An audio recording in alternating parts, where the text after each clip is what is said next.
Hello guys, time കുറച്ചൊന്ന് delay ആയിട്ടുണ്ടായിരുന്നു, അതുകൊണ്ടാണ് ഇങ്ങനൊരു സ്റ്റാർട്ടിങ്. ഓക്കെ, അപ്പോൾ നമുക്ക് വീഡിയോയിലേക്ക് പോയാലോ. കമോൺ. അതുപോലെ എന്താണെന്നറിയില്ല, എൻ്റെ വോയിസിനൊരു ചെറിയ പ്രോബ്ലം ഉണ്ട്, അതുകൊണ്ട് ഒന്ന് സഹിക്കണം. Okay please. അപ്പം ഞാൻ പണിക്ക് പോകുമ്പോൾ മുന്നേ ഇവിടെ മറ്റ് ജീവികളെ പണിയെടുത്ത് തുടങ്ങി. അപ്പം ഞാൻ പെട്ടെന്ന് തന്നെ പണിക്ക് പുറപ്പെട്ട്. അന്ന് നല്ല ക്ലൈമറ്റ് ആയിരുന്നു, വലിയ വെയിലൊന്നും ഉണ്ടായിട്ടില്ല, അതുകൊണ്ട് തന്നെ നല്ല റാഹത്തുണ്ടായിരുന്നു.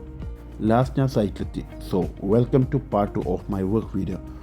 സോ ഇവിടെ എൻ്റെ ലേബേഴ്സ് ബോക്സൊക്കെ റെഡി ആയിക്കൊണ്ടിരിക്കുക. അതുപോലെ ഇന്ന് ഫ്രൈഡേ, ജുമാൻ്റെ ദിവസം എനിക്ക് പള്ളിയിൽ പോകണം. ഞാൻ ഇന്ന് കണ്ണൂരാ പള്ളിയിൽ പോകുന്നു. അപ്പോൾ പെറ്റാച്ചോനെ വിളിച്ചു വന്ന്, പെറ്റാച്ച ജുമ കഴിഞ്ഞാൽ ഇന്നത്തെ ലഞ്ചിന് ഞാൻ അങ്ങോട്ടേക്ക് വരും. ഓക്കെ, ഇപ്പോൾ ഞാൻ ജുമാക്ക് വന്നത് കണ്ണൂർ തണ ജുമാത്തോല്ല. അതുപോലെ ഇവിടുന്ന് കുറച്ച് പോയി കഴിഞ്ഞാൽ പെറ്റാച്ചൻ്റെ വീട് എത്തി. ടൈം നോക്കുമ്പോൾ 12:50 ആയിട്ടുണ്ടായിരുന്നു. കുത്തുബ തുടങ്ങി. അതുപോലെ കുറച്ച് ലേറ്റ് ആയതുകൊണ്ട് തന്നെ ആൾക്കാരുടെ ഫുള്ളായി. പക്ഷേ എനിക്ക് അകത്ത് തന്നെ ഇരിക്കാൻ പറ്റി കേട്ടോ. അതുപോലെ ഇന്ന് ജാതിയെക്കുറിച്ചായിരുന്നു കുത്തുബയെ പറഞ്ഞത്. അങ്ങനെ നിസ്കാരം കഴിഞ്ഞ് ഞാൻ ഇറങ്ങി നേരെ വണ്ടി എടുത്തിട്ട് കക്കാടേക്ക് വിട്ടു. കക്കാട് എൻ്റെ പെറ്റാച്ചൻ്റെ വീട്.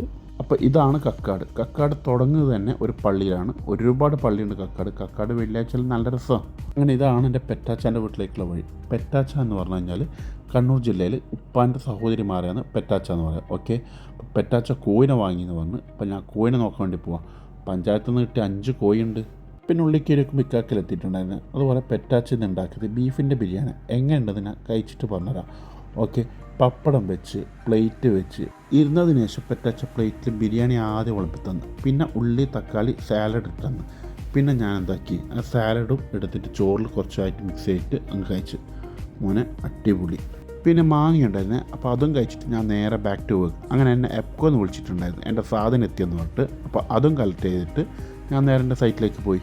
അങ്ങനെ സൈറ്റിലെത്തി. ഓൾമോസ്റ്റ് 50% വർക്ക് ഇവിടെ കംപ്ലീറ്റ് ആയിട്ടുണ്ട്. ഇനി ബാലൻസ് വർക്ക് വരുന്നത് ഔട്ടർ മൈക്ക, കബോർഡിൻ്റെ ഷട്ടേഴ്സ്, ഹാൻഡിൽ, ലൈറ്റ് വർക്ക്, ഇതൊക്കെയാണ്.